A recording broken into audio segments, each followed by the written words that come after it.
There's my tractor again with the fenders off. The drive shaft's a little loose. I actually brazed my fan on because sometimes they slide off and they get all caught up in these fins and they break. I think they're pretty hard to find.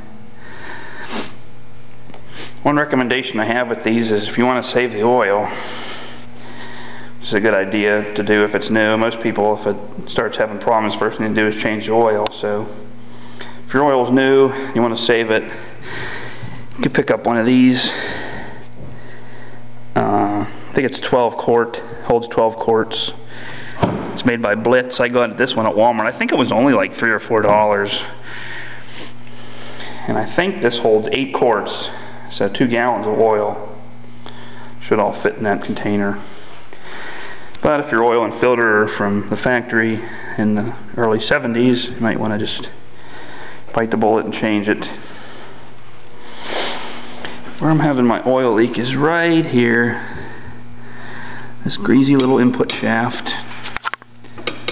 That's the shaft that moves when you move the pedal. It's locked up now.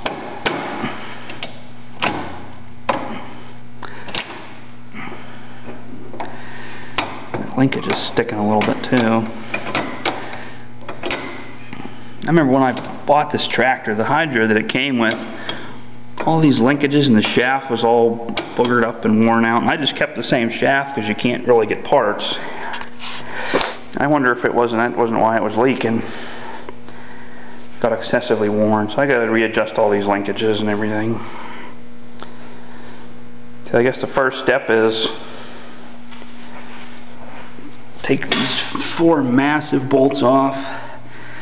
There's a manual floating around the internet. They say you can just undo the bolts and slide it back and put the front bolts in the, put these front bolts in these bolts and hold it down. That's kind of hard to do. As you can see, my nice big scratch I put in my dash tower, which was like the only thing that came out nice when I painted it.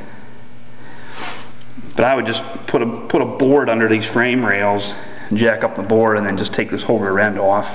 And it is extremely front heavy, because this is the hydro unit here. As soon as you unbolt it, it wants to tip forward.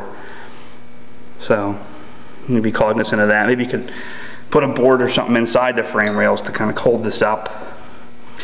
What I usually do is I just unbolt it totally, roll it all the way back, and then tilt it backwards onto a board or something. That way you can just pull this straight off. So that's the first order of business, is undo the hoses and all these linkages. One other thing, this bolt here, I've talked to a couple people, this bolt's broken. If you have to take this plate off, and you'll see that all these bolt holes are tapped through the casing, except this one. This is just a blind tapped hole, and I don't know if they couldn't get the threads good because of the chips, or who knows. But for some reason this one always breaks, so I don't know if you want to run like a blind tap in there, or just maybe use like a socket head cap screw or something.